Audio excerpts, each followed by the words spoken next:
Hello friend, आप सभी का स्वागत है Abhijeet study point YouTube channel में। आज की इस वीडियो में हम सीटेट एग्जाम के लिए प्रैक्टिस सेट करने वाले हैं। तो वीडियो को शुरू से लेकर अंत तक देखिएगा। चैनल पर नए हैं, चैनल को सब्सक्राइब कर लीजिएगा। पीडीएफ के लिए Abhijeet study point Telegram channel को ज्वाइन कर लीजिएगा। सीटेट एग्जाम आपका 8 फरवरी को होने वाला है। बहुत ही कम समय आपके एग्जाम में बचा हुआ है, तो जो भी आपके पास बुक्स नोट्स हो उसी से आप ज़्यादा रिवीजन कीजिए। और आज की क्लास में हम बाल विकास और शिक्षा शास्त्र के 15 प्रश्न करने वाले हैं। अगर सीडीपी के इन 15 प्रश्नों में से आपके 10 प्लस प्रश्न बिल्कुल सही हो जाते हैं तो आप सीटेट एग्जाम को काफ़ी अच्छे स्कोर से पास कर सकते हैं। तो आज की क्लास से कितने प्रश्न आपके बिल्कुल सही हुए हैं यह कमेंट आप ज़रूर कीजिएगा। और आज की इस वीडियो में सीटेट एग्जाम में जो 7 से 8 बार पूछे गए प्रश्न हैं उन्हीं को सिर्फ करने वाले हैं। यह प्रश्न आपके पेपर फर्स्ट और पेपर सेकंड दोनों में पूछे गए हैं और लगभग 7 से 8 बार पूछे गए हैं। तो आज की क्लास का आपका सबसे पहला प्रश्न है, बच्चों की लंबाई और वजन में वृद्धि किसका उदाहरण है? तो इसका देखिए आपको सही जवाब बताना है। यह संज्ञानात्मक परिवर्तन है या मात्रात्मक परिवर्तन है या गुणात्मक परिवर्तन है या भावात्मक परिवर्तन है? तो देखिए जो बच्चों की लंबाई है और जो वजन में वृद्धि है यह देखेंगे मात्रात्मक परिवर्तन के अंतर्गत आता है। तो यहाँ पे क्या होगा, बी वाला राइट आंसर है। जो भी छात्र यहाँ पे बी वाले को चूज किए हैं वह बिल्कुल यहाँ पे राइट हैं। अगला प्रश्न आपके सामने स्क्रीन पर है और प्रयास करना है इसका राइट आंसर करने का। विकास के किस पहलू में तर्क, चिंतन और समस्या समाधान की व्याख्या की जाती है? तो इसका देखिए आपको सही जवाब बताना है। यहाँ पर 4 प्रकार के विकास दिए गए हैं। सामाजिक विकास है, संज्ञानात्मक विकास है, नैतिक विकास है, गतिक विकास है। तो इसका सभी लोग राइट आंसर करने का प्रयास करेंगे। तो यहाँ पे जो तर्क चिंतन और जो समस्या समाधान है इसकी जो व्याख्या किया जाता है वो संज्ञानात्मक विकास के अंतर्गत होता है। तो यहाँ पे क्या होगा, बी वाला राइट आंसर होगा। यहाँ पे क्या होगा, बी वाला राइट आंसर होगा। अगला प्रश्न है कि बचपन से वयस्कता की परिवर्तन काल का समय कौन सा है? तो इसका देखिए आपको सही जवाब बताना है। लगभग सभी लोग यहाँ पे प्रयास करेंगे तो राइट आंसर कर लेंगे। 4 ऑप्शन दिया गया है। प्रारंभिक बाल्यावस्था है, माध्यमिक बाल्यावस्था है, पूर्व संक्रियात्मक अवस्था है और यहाँ पे है किशोरावस्था।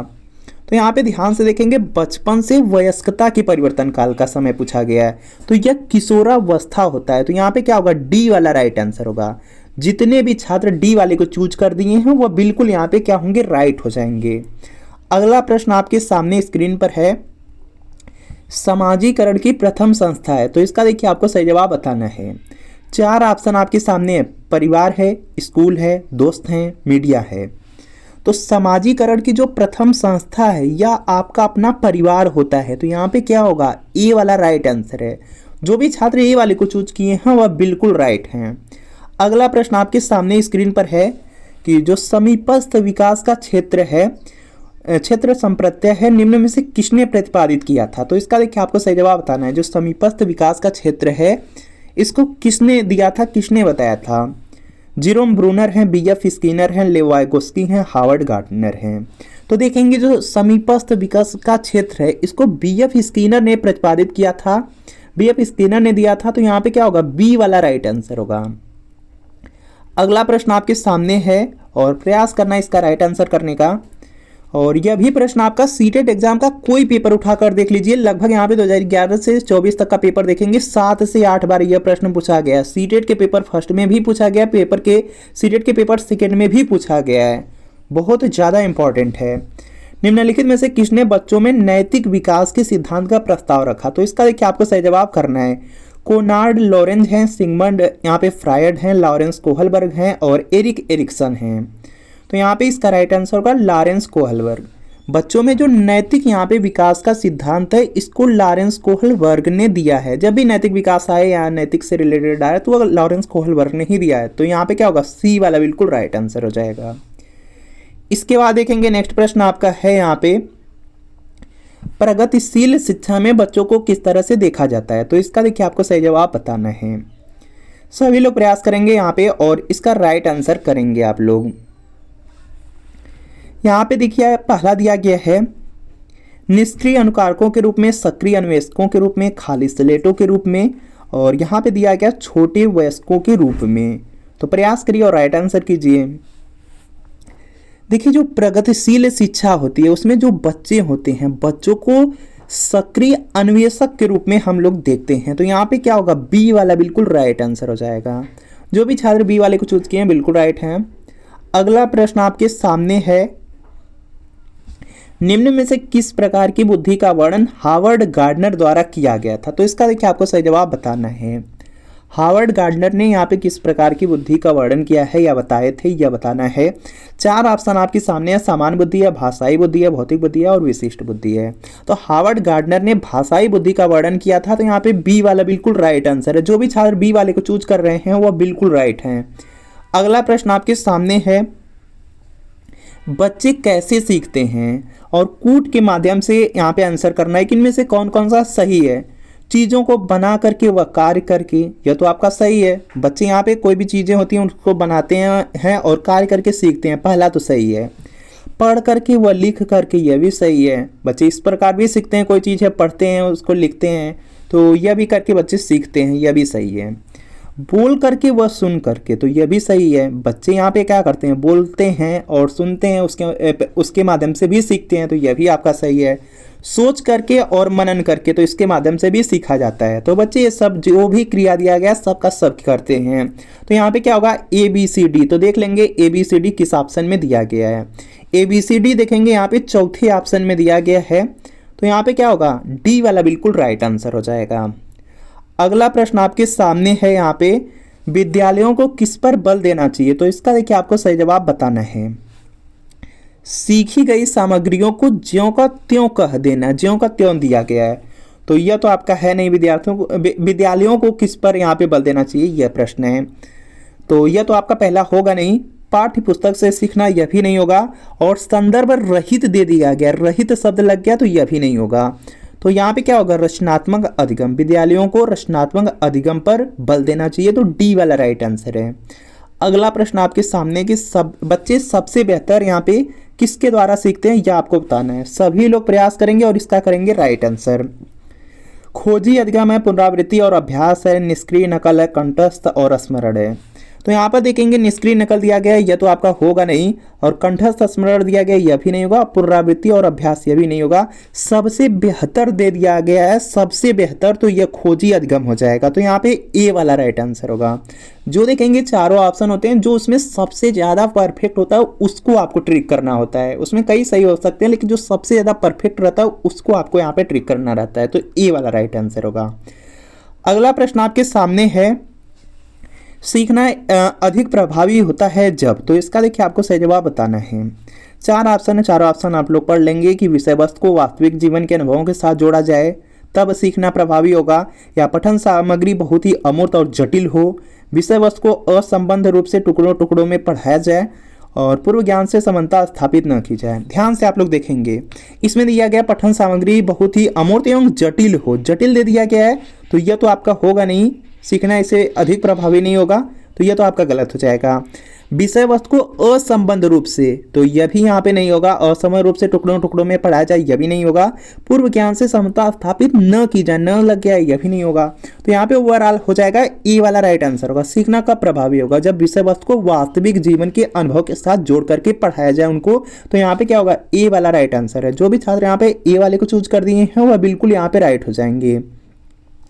अगला प्रश्न आपके सामने है कि अधिगम की प्रकृति। तो इसका देखिए आपको सही जवाब बताना है। अधिगम की प्रकृति दिया गया डॉट डॉट है और है डॉट डॉट है। तो देखेंगे जो अधिगम की प्रकृति है वह क्या है, सक्रिय। सभी को पता है कि अधिगम की जो प्रकृति है वह क्या है, सक्रिय है। इसके बाद देखेंगे दूसरा वाला यहाँ पे खोजना है। तो यहाँ पर देखेंगे सक्रिय के साथ साथ वह सामाजिक है, सामाजिक यहाँ पर हो जाएगा। तो देख लेंगे किस ऑप्शन में है, तो यहाँ पे सामाजिक हो जाएगा आपका। यहाँ पे फर्स्ट वाले में, ए वाले में सक्रिय और सामाजिक दिया गया, तो यह बिल्कुल राइट आंसर होगा। अधिगम की जो प्रकृति होती है वह सक्रिय है और सामाजिक है, तो ये वाला राइट आंसर है। और अगला प्रश्न आपके सामने कि बच्चों की गलतियां। तो इसका देखिए आपको सही जवाब बताना है। देखिए क्या दिया गया, बार बार अभ्यास करने के लिए कहकर के तुरंत सुधार देनी चाहिए। बच्चों की जो गलतियां हैं उसको आपको क्या करना है, एज ए टीचर आप क्या करेंगे वो आपको बताना है। बार बार अभ्यास करने के लिए उसे कहेंगे और तुरंत सुधार देंगे, या यह जो बच्चे गलतियां कर रहे हैं वह अधिगम का एक भाग है तथा उन्हें विचारों में एक अंतर्दृष्टि देती है, यह है। या शिक्षण अधिगम प्रक्रिया में महत्वहीन है, प्रदर्शित करती है कि बच्चे कितने लापरवाह हैं। तो यहाँ पे शिक्षण अधिगम प्रक्रिया में महत्वहीन है, यह नहीं होगा। प्रदर्शित करती है कि बच्चे कितने लापरवाह हैं, यह भी नहीं होगा। और बार बार अभ्यास करने के लिए कह करके तुरंत सुधार देंगे, यह भी नहीं होगा। तो यहाँ पे होगा क्या कि जो बच्चों की गलतियां हैं वह अधिगम का ही एक भाग है, वह सीखने का ही एक भाग है तथा उन्हें विचारों में एक अंतर्दृष्टि देती है। तो यहाँ पे क्या होगा, बी वाला बिल्कुल राइट आंसर होगा। यहाँ पे क्या होगा, बी वाला बिल्कुल राइट आंसर हो जाएगा। इसके आगे भी प्रश्न है और उससे पहले जान लीजिए सीटेट एग्जाम के बारे में कि सीटेट एग्जाम में देखेंगे 150 प्रश्न पूछा जाता है, कोई निगेटिव मार्किंग नहीं है और पासिंग मार्क आपका 90 नंबर है। और अगर एक बार पास कर लिए सीटेट एग्जाम को, इसकी मार्कशीट सर्टिफिकेट मिल गई तो उसकी वैलिडिटी लाइफ टाइम के लिए रहेगी। अपने लाइफ में दोबारा सीटेट एग्जाम देने की जरूरत नहीं है। यूपी में सुपर टेट, बिहार में बीपीएससी ट्री और इसी तरीके से केंद्रीय विद्यालय, नवोदय विद्यालय, एकलव्य मॉडल स्कूल है, सब जगह सीटेट ही मांगा जाता है। तो सीटेट को इसी बार पास जरूर कर लीजिए। और सीटेट की बहुत अच्छी बात है कि 150 प्रश्न पूछा जाता है, लगभग 100 से 110 प्रश्न प्रीवियस ईयर क्वेश्चन पेपर से पूछा जाता है। और चाहे कोई सब्जेक्ट हो, जैसे आपका यहाँ पे बाल विकास और शिक्षा शास्त्र है, सीडीपी है, सीडीपी में देखेंगे 30 प्रश्न आएंगे, 30 में से 20 से 22 प्रश्न तो प्रीवियस ईयर पेपर से। और इसी तरीके से आपका यहाँ पर देखेंगे लैंग्वेज है, लैंग्वेज में हिंदी, संस्कृत, इंग्लिश, उर्दू, मराठी में से कोई आप लिए होंगे, उसमें देखेंगे 30 प्रश्न आएंगे, 20 से 22 प्रश्न प्रीवियस ईयर पेपर से। इसके अलावा आपका यहाँ पे सोशल साइंस होगा, या तो आपका मैथ साइंस होगा, या तो आपका प्राइमरी का मैथ ईवीएस होगा, उसमें देखेंगे आपके 60 प्रश्न आएंगे और इन 60 प्रश्नों में 40 से 42 प्रश्न प्रीवियस ईयर पेपर से। तो कुल मिला जुला करके अगर सीटेट के लिए प्रीवियस ईयर पेपर पूरा पढ़ लेते हैं तो आराम से पास हो जाएंगे। और यह सीटेट फरवरी 2026 के लिए प्रीवियस ईयर पेपर है। यह सोशल साइंस का क्लास 6 to 8 का पेपर सेकंड है, बिल्कुल इसी तरीके से मैथ साइंस का मिल जाएगा, प्राइमरी चाहेंगे प्राइमरी का मिल जाएगा। इसमें जून 2011 से दिसंबर 2024 तक, आज तक सीटेट में जितना पेपर हुआ सबका सब पेपर मिलेगा। पूरे 14 साल का पेपर रहेगा, आंसर की के साथ एक्सप्लेनेशन, सॉल्यूशन, व्याख्या सब कुछ रहेगा। सभी सब्जेक्ट रहेंगे, CDP, social science, Hindi, Sanskrit, English और ईवीएस मैथ सब रहेगा। तो वीडियो के नीचे डिस्क्रिप्शन में जाना है, लिंक मिलेगी, लिंक को क्लिक करके नाम, मोबाइल नंबर फिल करके सिर्फ 30 रुपये का पेमेंट करना है। जैसे 30 रुपये का पेमेंट करेंगे तुरंत प्रीवियस ईयर पेपर का जो पीडीएफ होगा डाउनलोड हो जाएगा। और अगर इससे तैयारी कर लेंगे सीटेट एग्जाम में बहुत ज़्यादा आपको हेल्प मिल जाएगी। और अगर लिंक से परचेज करने में कोई प्रॉब्लम आ रही है, व्हाट्सअप नंबर है, इस व्हाट्सअप नंबर पर लिखना है सीटेट प्रीवियस ईयर पेपर।